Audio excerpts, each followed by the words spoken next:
প্রিয় দর্শক, আবু তোহা মোহাম্মদ আদনান বেঁচে আছে, মরে নাই। কোথায় ছিলেন? গিয়েছিলেন কারো কাছে, নাকি কেউ নিয়ে গেছে? তাতে আমার কি যায় আসে? আমি তো বেঁচে আছি, জানি গুম হবার শঙ্কা আমারও আছে, তারপরেও আজ আছি কাল নাই, এভাবেই বাঁচতে চাই। কিন্তু এভাবে কি আসলেই বাঁচা যায়? চৌধুরী আলম কি জানতো ইলিয়াস আলীর পর তার পালা? আদনান কি জানে তারপর কার পালা? একের পর এক হারিয়ে যাচ্ছে প্রাণ। আমরা শুনছি পরিমণির হত্যা আর ধর্ষণ চেষ্টার গান। আজ ইনি, কাল তিনি, পরশু সে, তারপর কে?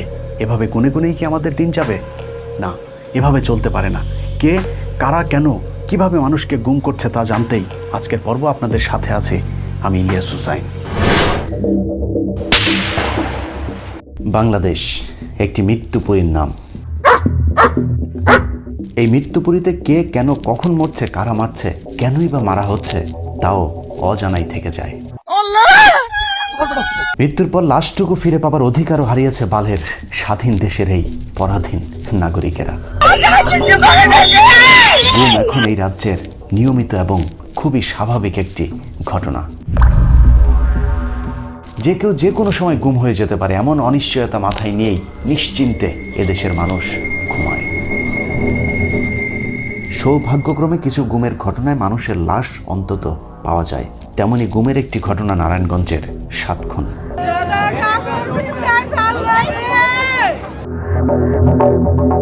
এরকম হাজারো মানুষকে লাশ বানিয়েছে র্যাব, পুলিশ সহ আইনশৃঙ্খলা বাহিনীগুলো, যার বিচার আজও পর্যন্ত হয়নি। ব্যতিক্রম ছিল শুধু নারায়ণগঞ্জের ঘটনার ক্ষেত্রে।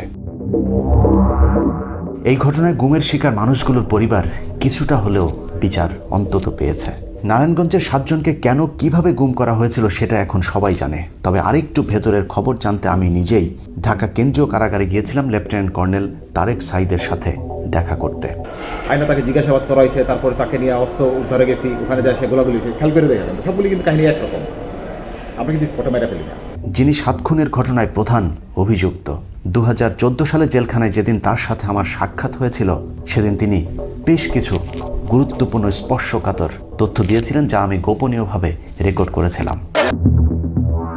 সেনাবাহিনীর সাবেক এই কর্মকর্তা নির্দ্বিধায় 7 খুনের ঘটনা কিভাবে ঘটানো হয়েছিল তার রোমহর্ষক বর্ণনা দিয়েছিলেন।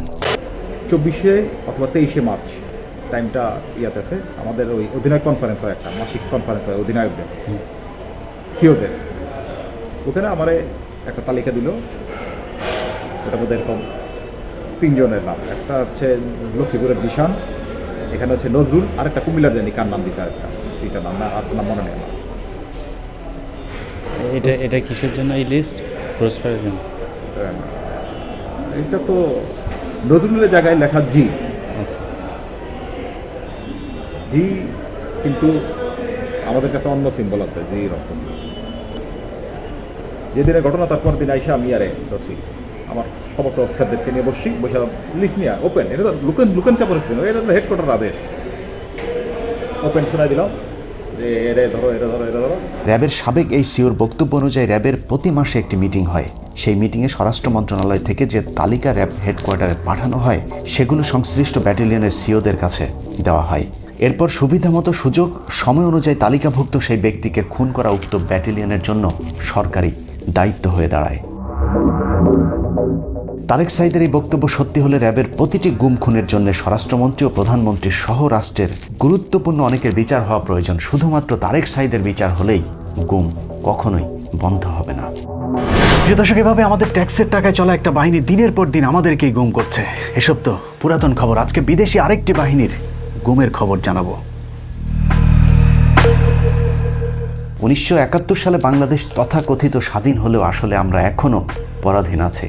দাস দাসীদের মতো দাসত্বের শৃঙ্খলে আমরা আজও বন্দী, মাঝে মধ্যে মহাজন পাল্টায়। বাংলাদেশ 1947 সাল পর্যন্ত ব্রিটিশদের দাসত্বের জীবন শেষ করে হাত বদলায় পাকিস্তানের কাছে। এরপর চোখ পড়ে ভারতের। 1965 সালে ভারত পাকিস্তান যুদ্ধের পর থেকেই বাংলাদেশ দখলের পরিকল্পনা করে ভারত, কারণ সেই যুদ্ধে ভারতকে পূর্ব পশ্চিম 2 পাকিস্তানের আক্রমণ সামাল দিতে হয়েছিল। এছাড়া ভারতের গোয়েন্দা ব্যর্থতাও সেই যুদ্ধের একটি দুর্বলতা হিসেবে চিহ্নিত করা হয়েছিল। গোয়েন্দা ব্যর্থতা কাটাতে 1968 সালে ভারতের পূর্বের গোয়েন্দা সংস্থাটিকে ঢেলে সাজিয়ে নাম পাল্টে করা হয় রিসার্চ অ্যান্ড অ্যানালাইসিস উইং, সংক্ষেপে যাকে বলা হয় র। পূর্ব পাকিস্তানকে পশ্চিম পাকিস্তান থেকে আলাদা করতে সেই বছরই বাংলাদেশ নামে একটি প্রজেক্ট হাতে নেয়, যে প্রজেক্টের মূল থিম ছিল ডিভাইড অ্যান্ড রোল। আর সেই প্রজেক্টেরই ফলাফল 1971 সালের কথিত মুক্তিযুদ্ধ আর আজকের ভারতের গিলে খাওয়া কথিত স্বাধীন বাংলাদেশ।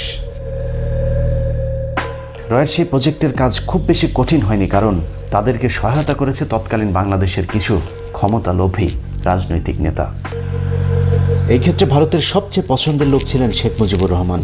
শেখ মুজিবের সাথে ভারতীয় গোয়েন্দা সংস্থার গোপন চক্রান্তের বিষয়টি পাকিস্তানি গোয়েন্দা সংস্থা ধরে ফেলার পর 1968 সালে শেখ মুজিব ও তার 35 সহযোগীর বিরুদ্ধে মামলা করে তাদেরকে গ্রেফতার করা হয়, যেটিকে আমরা আগরতলা ষড়যন্ত্র মামলা হিসেবে জানি, কিন্তু বাস্তবে সেটি কোনো ষড়যন্ত্র মামলা না। শেখ মুজিব আসলেই ভারতীয় গোয়েন্দা সংস্থার সাথে গোপন মিটিং করেছিলেন, যে বিষয়টি অশোক রায়নার ইনসাইড র বইয়ের 63 পৃষ্ঠায় তুলে ধরা হয়েছে।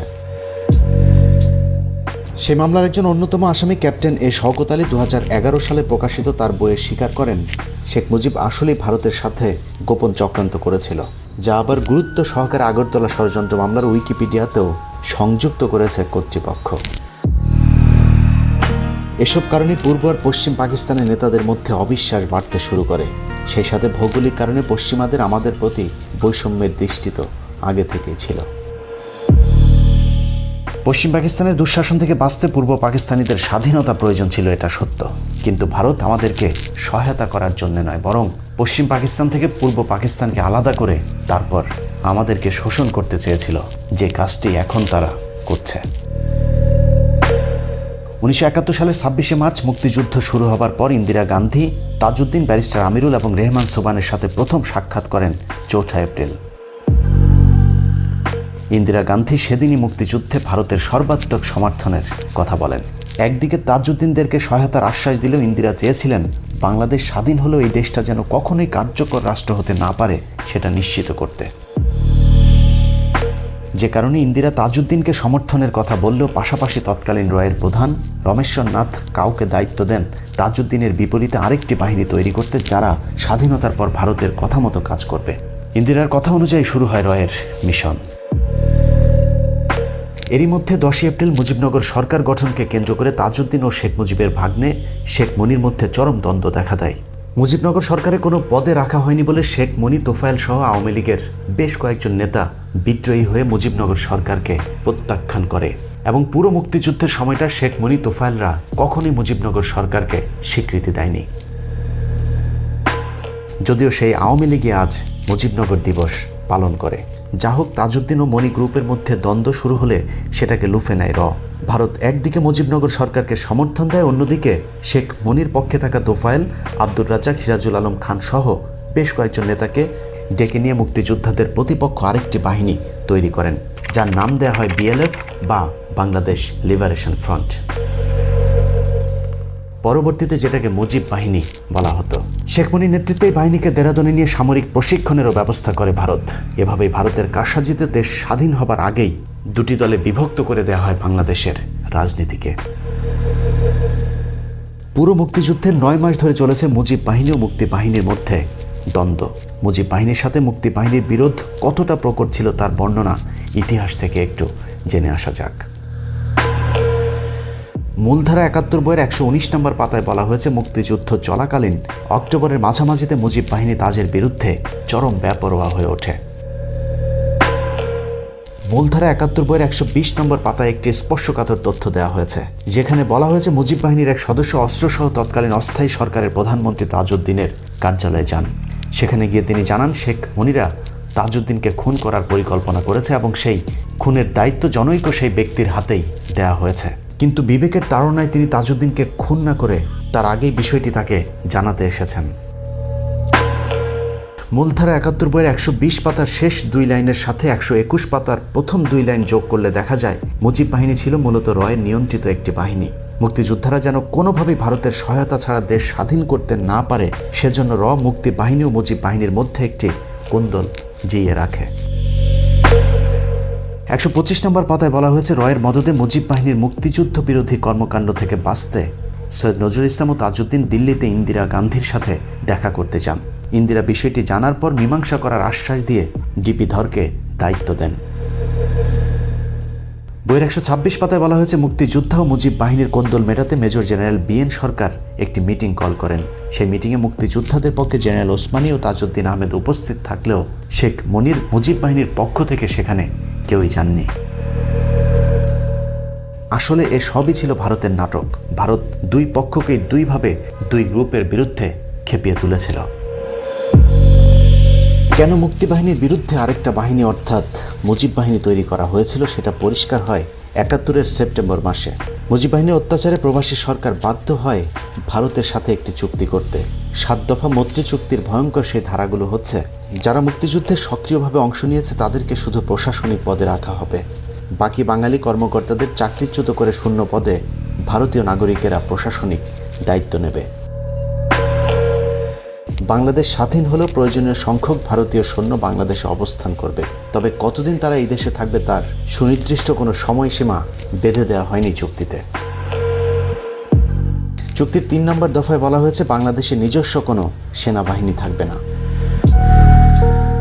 এরপরের চুক্তিতে বলা হয়েছে, অভ্যন্তরীণ আইনশৃঙ্খলা বজায় রাখতে মুক্তি বাহিনীকে কেন্দ্র করে একটি প্যারামিলিশিয়া বাহিনী গঠন করা হবে, অর্থাৎ পরবর্তীতে যেই রক্ষী বাহিনী গঠন করা হয়েছিল সেটি ভারতের পরামর্শেই।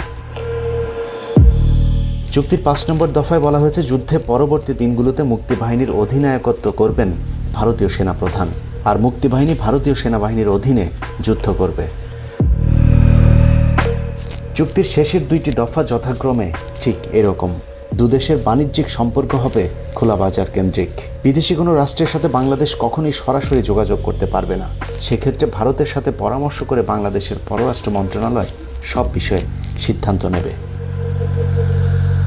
প্রিয় দর্শক, কেন বিজয় দিবসে মুক্তিযোদ্ধাদেরকে রাখা হয়নি? কেন মুক্তিযুদ্ধের 2টি আলাদা বাহিনী তৈরি করে আমাদের মধ্যে বিভক্তির প্রাচীর তৈরি করা হয়েছিল, তার উত্তর মিলতে শুরু করে 16ই ডিসেম্বরের পর থেকে। মুক্তিযুদ্ধ শেষ, বাঙালি লুঙ্গি মাথায় তুলে দৌড় দিয়ে ভাবল তারা সব মুক্ত হয়েছে। ওদিকে মুক্তি পেয়েছে শেখ মুজিবও, পাকিস্তানি বাহিনীও চলে গিয়েছে, কিন্তু 15 এপ্রিল পর্যন্ত ভারত গুম, খুন, লুটপাট সবই করেছে শেখ মুজিবের বাংলাদেশে। একদিকে লুটপাট, অন্যদিকে সুচতুরভাবে গুজব ছড়িয়ে মুক্তিযুদ্ধ নিয়ে গাঁজাখুরি সব গল্প ছড়িয়ে গেছে ভারতীয় বাহিনী।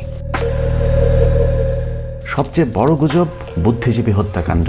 একটু চিন্তা করলে দেখা যাবে 14ই ডিসেম্বর যে দিনটাকে আমরা বুদ্ধিজীবী হত্যাকাণ্ড দিবস হিসাবে পালন করি সেটা কত বড় ডাহা জালিয়াতি। 1971 সালের 10ই ডিসেম্বরের মধ্যেই বাংলাদেশের বেশিরভাগ অঞ্চল এরই মধ্যে মুক্ত হয়ে গিয়েছিল। পাকিস্তানি বাহিনী তখন আত্মসমর্পণের প্রস্তুতি নিচ্ছিল। সেই সময় তাদের পক্ষে বেছে বেছে বুদ্ধিজীবীদের ধরে আনা সম্ভব ছিল না, যে কারণে এটা পরিষ্কার পাকিস্তান নয়, ভারতই বুদ্ধিজীবী হত্যাকাণ্ডের সাথে সরাসরি জড়িত। কারণ বুদ্ধিজীবী দিবসে যাদেরকে হত্যা করা হয়েছে তাদের সবাইকে বাড়ি থেকে ধরে নিয়ে যাওয়া হয়েছে, অর্থাৎ এদের কেউই মুক্তিযুদ্ধে অংশ নেয়নি। তাহলে পাকিস্তান কেন তাদেরকে হত্যা করবে? অনেকে বলে থাকেন বাংলাদেশকে মেধাশূন্য করতে পাকিস্তান বুদ্ধিজীবীদের ধরে ধরে হত্যা করেছে। তাহলে প্রশ্ন হলো, শেখ মুজিবকে কেন ছেড়ে দেওয়া হয়েছিল? এটা ঠিক মেধাশূন্য করতে বুদ্ধিজীবীদের হত্যা করা হয়েছে, তবে সেটা পাকিস্তান নয়, ভারত করেছে, যা জহির রায়হানের হত্যাকাণ্ডের মধ্য দিয়ে প্রমাণিত হয়েছে। জহির রায়হান 1972 সালের 30 জানুয়ারি গুম হন। তখন বাংলাদেশে পাকিস্তানি বাহিনীর একজনও ছিলেন না। উইকিপিডিয়ার তথ্য বলছে জহির রায়হান ছিলেন একজন বাংলাদেশি ঔপন্যাসিক, লেখক, চলচ্চিত্র নির্মাতা। তিনি বাংলাদেশের মুক্তিযুদ্ধের সময় নির্মিত তার ডকুমেন্টারি স্টপ জেনোসাইডের জন্য বিখ্যাত। এই ডকুমেন্টারিটি কাল হয়ে দাঁড়িয়েছিল জহির রায়হানের জন্যে। এই ডকুমেন্টারিতে ভারতের বিভিন্ন লুটপাটের বিষয়গুলো তিনি তুলে ধরছিলেন, যে কারণেই ভারত তাকে বাঁচতে দেয়নি। যুদ্ধের পর পাকিস্তানের সৈন্যদের ফেলে যাওয়া অস্ত্র, গোলাবারুদ, কামান, সেনা সরঞ্জাম, মিল কারখানার দামি যন্ত্রপাতি সহ বিদেশ থেকে আসা ত্রাণ সামগ্রী লুটপাট করছিল ভারতীয় সেনারা।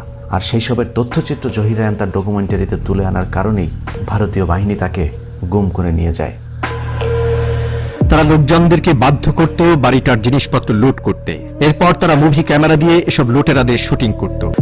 1972 সালের 30 জানুয়ারি বাসা থেকে বের হবার পর জহির রায়হান আর বাসায় ফিরে আসেননি। তৎকালীন প্রধানমন্ত্রী শেখ মুজিবের কাছে জহির রায়হানের বোন সন্ধান চাইতে গেলে শেখ মুজিব তাকে বলেন, এটা নিয়ে বেশি বাড়াবাড়ি করো না, তাহলে নিজেও গুম হয়ে যাবা। যা কিনা সেই সময়ের পত্রিকায় ছাপা হলে ক্ষোভে ফেটে পড়েন দেশের সাধারণ মানুষ। প্রিয় দর্শক, শেখ মুজিবের বাংলাদেশের জহির রায়হানকে দিয়ে গুমের সূচনা করেছিল ভারত, আর এখন হাসিনার সময় পুরো বাংলাদেশটাই তো একটা গুমের রাজ্য। আগে ভারত এসে গুম করে নিয়ে যেত, এখন নিজেরাই গুম করে ভারতে নিয়ে দিয়ে আসে বাংলাদেশের নজিরবিহীন বেনজির বাহিনী। দেশ স্বাধীনের পরও নিজেদের মধ্যে কোন্দল থামেনি। একদিকে মুজিব সরকারের চরম লুটপাট, গুম, খুন চলেছে, অন্যদিকে ভারতীয় বাহিনী চালিয়েছে নির্বিঘ্নে তাদের অপারেশন। ক্ষমতায় টিকে থাকতে শেখ মুজিবও বাধ্য হয়ে ভারতকে যা ইচ্ছে তাই করবার সুযোগ দিয়েছিল। অন্যদিকে যারাই ভারতের বিরুদ্ধে কথা বলেছে তাদেরকেই নানান ধরনের বিপদে ফেলা হয়েছিল। বাংলাদেশ স্বাধীন হবার পর প্রথম ভারতীয় লুটপাটের বিরুদ্ধে যিনি কথা বলেছিলেন তার নাম মেজর মোহাম্মদ আব্দুল জলিল, যাকে আমরা মেজর জলিল হিসেবেই চিনি। 1972 সালের 15 এপ্রিল পর্যন্ত বাংলাদেশের পুরো প্রশাসনিক ক্ষমতা, এমনকি সেনাবাহিনীর নেতৃত্বেরও পুরো নিয়ন্ত্রণ করেছে ভারত। বিহারিদের বাড়িঘর লুটপাট, ধর্ষণ, এটা তো তাদের দায়িত্বই মনে করা হতো। এছাড়া পাকিস্তানি সেনাবাহিনীর ফেলে যাওয়া অস্ত্র, গোলাবারুদ, ট্যাঙ্ক, কামান, সামরিক সরঞ্জাম ও পূর্ব পাকিস্তানের মিল, কলকারখানার মূল্যবান যন্ত্রপাতি সহ বিদেশ থেকে আনা ত্রাণ সামগ্রী পর্যন্ত লুটপাট করেছিল ভারতীয়রা। ভারতের সেই সময়ের সর্বোচ্চ সেনা কর্মকর্তা জগজিৎ সিং অরোরা লুটপাটের বিষয়টি স্বীকার করলেও তিনি ভারতের পক্ষেই হাস্যকর যুক্তি দেখিয়েছেন। Our troops looting the civilian property. Few incidents that came to my notice or the notice of my officers there, that we felt that leaving heavy weapons behind. Khulna সাতক্ষীরার বিস্তৃত সীমান্ত এলাকা দিয়ে ভারতীয়দের লুটপাটে বাধা দেবার কারণে মেজর জলিলের বিরুদ্ধে কোর্ট মার্শাল দেওয়া হয়। যদিও জেনারেল ওসমানী ও জিয়াউর রহমানদের হস্তক্ষেপে সে যাত্রায় বেঁচে যায় মেজর জলিল। মেজর জলিল তার অরক্ষিত স্বাধীনতায় পরাধীনতা বইয়ের 66-67 নম্বর পৃষ্ঠায় গুরুত্বপূর্ণ কিছু তথ্য দিয়েছেন, যেখানে তিনি লিখেছেন, আমার স্বাদের স্বাধীন বাংলায় আমি হলাম প্রথম রাজবন্দী। 30 ডিসেম্বর সকাল 10টা সাড়ে 10টায় আক্রমণকারী বাহিনীর হাতে বন্দী হয়ে বাংলাদেশের স্বাধীনতার আসল স্বরূপ দেখলাম। ভারতীয় সেনাবাহিনীর মদদে বাংলাদেশ স্বাধীন করার অর্থ এবং তাৎপর্য বুঝে উঠতে আমার 1 মিনিটও বিলম্ব হয়নি। কিন্তু যুদ্ধ করে দেশ স্বাধীন করা এই সাহসী যোদ্ধাকে শেষ পর্যন্ত দেশের মাটিতে থাকতে পর্যন্ত দেওয়া হয়নি। মাত্র 47 বছর বয়সে মুক্তিযুদ্ধের 9 নম্বর সেক্টরের অধিনায়ক দুর্ভাগ্যক্রমে পাকিস্তানের ইসলামাবাদে অনেকটা নিভৃতে মৃত্যুবরণ করেন। দেশপ্রেমিক সেনাবাহিনীর অনেকেই তখন এসবের বিরুদ্ধে প্রতিবাদ করতে চেয়েছিল, কিন্তু তাদেরকে নানাভাবে কোণঠাসা করে রাখা হতো। ভারতীয় বাহিনীর লুটপাট এবং মুজিব সরকারের লুটপাটে যেন কেউ মুখ খুলতে না পারে, সেজন্য সেনাবাহিনীর বিরুদ্ধে গড়ে তোলা হয়েছিল প্যারামিলিটারি ফোর্স, রক্ষী বাহিনী। পৃথিবীর ইতিহাসে স্বাধীন কোনো দেশে সেনাবাহিনীর বিপরীতে এই ধরনের বাহিনী একেবারেই বিরল।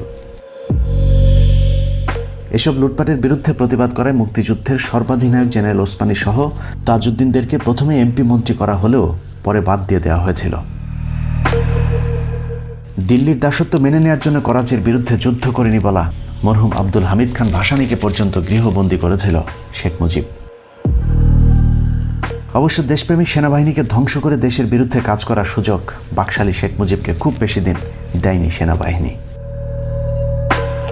মাঝে জিয়াউর রহমান, খালেদা জিয়াদের বাংলাদেশে ভারত তেমন সুবিধা করতে না পারলেও 2008 সালে পুরাতন বন্ধু মুজিব কন্যাকে বসিয়ে আবারও শুরু হয় বাংলাদেশকে ভারতের করদ রাজ্য বানানোর অভিযান। যে সেনাবাহিনী ভারত ও শেখ মুজিবের বাকশালের বিরুদ্ধে বাধা হয়ে দাঁড়িয়েছিল, এবার প্রথমেই সেই রাস্তা বন্ধ করে দেওয়া হয়েছে। হাসিনাকে ক্ষমতায় বসানোর 1.5 মাসের মাথায় প্রথমেই কথিত বিডিআর বিদ্রোহের নামে সেনাবাহিনীকে ধ্বংস করে দেওয়া হয়। সেদিনই হাসিনা সরকারের শেষ দিন হতে পারত, কিন্তু ভারতীয় সেনাপ্রধান বাংলাদেশে হামলার হুমকি দিলে বাংলাদেশ সেনাবাহিনী চুপ থাকতে বাধ্য হয়। বিডিআর হত্যাকাণ্ডের দিন যারা হাসিনার বিরুদ্ধে কথা বলেছিলেন তাদেরকেও ধীরে ধীরে গুম, খুন আর চাকরিচ্যুত করা হয়েছিল। এরপর আর সেনাবাহিনী উঠে দাঁড়াতে পারেনি। এখন যে সেনাবাহিনী আছে তারা শুধু রাস্তার কন্ট্রাক্টর আর ভোটচোরদের পাহারাদার। ভারতীয় অভিযানের পরের ধাপ শুরু হয় জামাত ইসলামী নেতাদেরকে হত্যাকাণ্ডের মাধ্যমে। জামায়াত ইসলামী কেন স্বাধীনতার বিরুদ্ধে রাজনৈতিক অবস্থান নিয়েছিল সেটা এখন দিনের মতো পরিষ্কার হয়ে উঠেছে। একাধারে স্বাধীনতা বিরোধী এবং কট্টর ভারতের বিরোধিতা করবার কারণেই জামায়াতকে ভারতের টার্গেটে পরিণত করা হয়। মাওলানা দেলোয়ার হোসেন সাঈদীর মামলার সাক্ষী সুখরঞ্জন বালিকে আদালতের সামনে থেকে ভারতে তুলে নিয়ে যাওয়ার মধ্য দিয়ে প্রমাণ হয় কথিত যুদ্ধাপরাধের বিচার ভারতের প্রেসক্রিপশনেই সংগঠিত হয়েছে। এই মাহফিলের পর আবার আপনাদের সামনে কথা বলতে পারবো এর কোনো গ্যারান্টি নাই। এই পৃথিবীতে বাংলাদেশের সবচাইতে বড় দুশমন ভারত। জামায়াতকে পঙ্গু করে দেওয়ার পর শুরু হয় বিএনপি ধ্বংসের নীল নকশা। চেয়ারপারসন বেগম খালেদা জিয়া, তারেক রহমান সহ বিএনপির যারা দেশপ্রেমিক ভারত বিরোধী তাদেরকে সব বেছে বেছে শেষ করে দেওয়া হয়, যার শুরুটা হয়েছিল ইলিয়াস আলীকে দিয়ে। ইলিয়াস আলীকে ভারত কেন গুম করেছিল সেটা বোঝার জন্য তার কয়েকটা বক্তব্য শুনলেই চলবে। India to Bangladesh, Bangladesh to India, এই যে ট্রানজিট বাংলাদেশের উপর দিয়ে যদি এই রাস্তাটা তৈরি হয়ে যায় তাহলে পার্মানেন্টলি চিরস্থায়ীভাবে বাংলাদেশ তাদের দাসত্বের শৃঙ্খলে বন্দী হয়ে গেল। বিএনপির সবচাইতে কট্টর ভারত বিরোধী এই নেতা বাংলাদেশের উপর দিয়ে ট্রানজিটের নামে বাংলাদেশকে দখলের যে পায়তারা করা হয়েছে সেটার ঘোর বিরোধী ছিলেন। ভারত এরকম বলেছিল যে এই ফারাক্কা বাদ যখন হয় তখন সে সময় বলেছিল যে আমরা বিবেচনা করব, হয় নাই, কিন্তু ফারাক্কা বাদ হয়েছে। ইলিয়াস আলীর গুমের রেশ কাটতে না কাটতেই গুম করা হয় বিএনপির আরেক নেতা সালাউদ্দিন আহমেদকে। তাকেও ভারতে পাওয়া যাবার বিষয়টি প্রমাণ করে ভারতীয় গোয়েন্দা সংস্থাই তাকে গুম করেছিল। দিল্লির একটা তাবেদার রাষ্ট্র বাংলাদেশে কায়েম করবার জন্য, আমাদেরকে পরাধীন জাতিতে পরিণত করবার জন্য। শুধু রাজনীতিবিদ নয়, ভারতের বিরুদ্ধে কথা বলার অপরাধে গুম করা হয় সাংবাদিক গবেষক ফরহাদ মাঝহারকে। ভারতীয় গোয়েন্দা সংস্থা তাকে সীমান্ত পার করে নিয়ে যাওয়ার ঠিক আগ মুহূর্তে বেনাপোল সীমান্তের কাছাকাছি জায়গা থেকে র্যাব তাকে উদ্ধার করে। ভারত বিরোধিতার আরেক ভুক্তভোগীর নাম সাংবাদিক মাহমুদুর রহমান। আমার দেশের জন্য আমি জীবন দেব, ইসলামের জন্য জীবন দেব। নানাভাবে নির্যাতনের পর ভারতের এদেশীয় প্রোডাক্ট আওয়ামী সন্ত্রাসী বাহিনী দিয়ে তাকে খুন করে ফেলার পরিকল্পনা করা হয়, যদিও সে যাত্রায় আল্লাহ তাকে রক্ষা করেন। সবশেষে এবার জানা যাক আবু তোহা মোহাম্মদ আদনানকে কেন গুম করা হয়েছিল। আজকেও যদি আপনি এমন ইসলাম ফলো করেন যে ইসলামটা সত্যিকার অর্থে কোরআন এবং সুন্নায় আছে, তাহলে আপনার দিকে নজরদারি বাড়ানো হবে, আপনার সেলফোন ট্যাপ করা হবে, আপনার উপর আরো বেশি গোয়েন্দা সংস্থা সক্রিয় থাকবে। মাত্র কয়েকদিন আগে নিজেই নিজের বক্তব্যে বলেছিলেন যে কোনো সময় গুম হয়ে যেতে পারেন তিনিও। অবশেষে সেটাই সত্যি হলো। এই কথা যদি রয়ের খবর আছে আমাকে আর খুঁজে পাবেন না, কারণ দেশটা চালায় দেশটা আমাদের দেশের গভর্নমেন্ট চালায় না, দেশটা অন্য জায়গা থেকে নিয়ন্ত্রিত হয়। একটা রেজলিউশনও পাস হয় না, এখানে সবকিছু বাইরে থেকে নিয়ন্ত্রিত হয়। যদিও ফেস দ্য পিপলের একটি পোস্টে আদনানের সবশেষ অবস্থান ডিজিএফআইয়ের হেড অফিসে দাবি করার একদিন পরেই তাকে ছেড়ে দেওয়া হয়। তারপরে সান্ত্বনা বাবা মা সন্তানের কাছে ফিরে এসেছে আবু তোহা মোহাম্মদ আদনান। কিন্তু এরকম হাজারো বাবা মা স্ত্রীর সন্তান আজও অপেক্ষায় তাদের আপনজনের। প্রিয় দর্শক, একদা আমরা পরাধীন ছিলাম, কিন্তু মুখে ভাত ছিল, পরনে কাপড় ছিল, ধর্ষিত হয়নি আমার বোন, ছিল না হত্যা, হয়নি খুন। তারপরও স্বাধীনতা চেয়েছি, কারণ ছিল না ভোটের অধিকার, কথা বলার স্বাধীনতা। কিন্তু আজ কি? পেটে ভাত নাই, ভোট নাই, কথা বলার স্বাধীনতা নাই, ধর্ষণের বিচার নাই, আওয়ামী লীগ না করলে তার চাকরি পাওয়ার সুযোগ নাই। তারপরেও এই দেশটাই নাকি কারো কাছে সিঙ্গাপুর। কেউ ভাত খায় 6 বেলা, কারো পেটে ভাত নাই, নুন আনতে ফুরায় পান্তা, এর নামই নাকি স্বাধীনতা। এমন স্বাধীনতা আমরা চাইনি। পাকিস্তান থেকে আলাদা হয়েছে ভারতের কাছে বন্দী হয়ে থাকবার জন্য নয়। তাই চলুন সবাই প্রস্তুতি নিন, যুদ্ধ হবে আরেকবার। আল্লাহ হাফেজ।